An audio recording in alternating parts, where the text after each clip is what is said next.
Hello all, welcome to screen space. ఈ వీడియోలో the killer 2024 movie review గురించి అయితే తెలుసుకుందాం. రీసెంట్ గా నెట్ఫ్లిక్స్ లోకి అయితే స్ట్రీమింగ్ వచ్చింది. మూవీ డ్యూరేషన్ అయితే 2 hours 6 minutes అయితే ఉంటుంది. తెలుగు డబ్బింగ్ లేదు భయ్య, ఇంగ్లీష్ లాంగ్వేజ్ ఉంటుంది, సబ్ టైటిల్స్ తో చూడొచ్చు. స్టోరీ ప్లాట్ వచ్చేసి జీ అని చెప్పేసి ఒక ప్రొఫెషనల్ అసాసిన్ అయితే ఉంటుంది ప్యారిస్ లో. తన అయితే క్రైమ్ అండర్ వరల్డ్ కి సంబంధించిన ఒక లార్డ్ దగ్గర పనిచేస్తూ ఉంటుంది. ఒక రోజు నైట్ క్లబ్ లో యాక్షన్ జరుగుతున్నప్పుడు అనుకోకుండా అక్కడ ఉన్న సింగర్ అయిన జన్ కి అయితే యాక్సిడెంటల్లీ బ్లైండ్ పర్సన్ అయితే చేసేస్తారనమాట అక్కడ గొడవల్లో.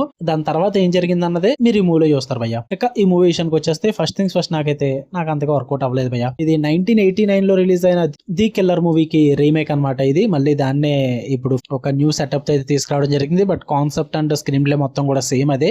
నేనైతే ఆ మూవీ చూడలేదు భయ్య, బట్ అదైతే క్లాసిక్ అని అంటూ ఉంటారు. సో సర్లే, ఆ క్లాసిక్ ఎలా మిస్ అయిపోయాం, ఈ రీమేక్ అన్న చూద్దాంలే అని అయితే చూడడం జరిగింది. బట్ నాకైతే వర్కౌట్ అవ్వలేదు. పాజిటివ్స్ ఏమైనా ఉన్నాయా అంటే అక్కడక్కడ కొంచెం యాక్షన్ కొరియోగ్రఫీ బాగుంది.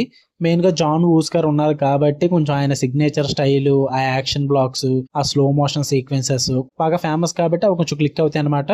అండ్ అక్కడక్కడ కొంచెం స్టైలిష్ గా ఉంటుంది మూవీ అన్నది. పైగా లీడ్ పర్ఫార్మెన్సెస్ అండ్ కెమిస్ట్రీ కూడా బాగా వర్కౌట్ అవుతుంది.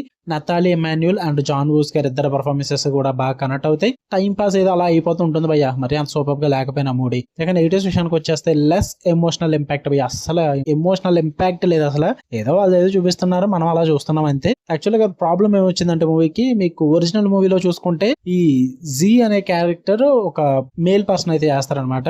బట్ ఇక్కడ మాత్రం ఒక చేంజ్ కోసం లేడీ పర్సన్ అయితే పెట్టుకున్నారు. అక్కడే మెయిన్ ఎమోషనల్ ఇంపాక్ట్ తగ్గిపోయింది. అంత కొత్తగా కూడా ఏం ఉండదు భయ్య మూవీ. ప్రెడిక్టబుల్ గా ఉంటుంది, ఫెమిలియర్ గా ఉంటుంది. జస్ట్ చూసి వదిలేసే టైప్ మూవీస్ అనమాట. ఎలాంటి పెద్ద గుర్తు కూడా ఉండదు. అంతా తీసి పాడేసేటట్టు అయితే ఉంది మూవీ అయితే.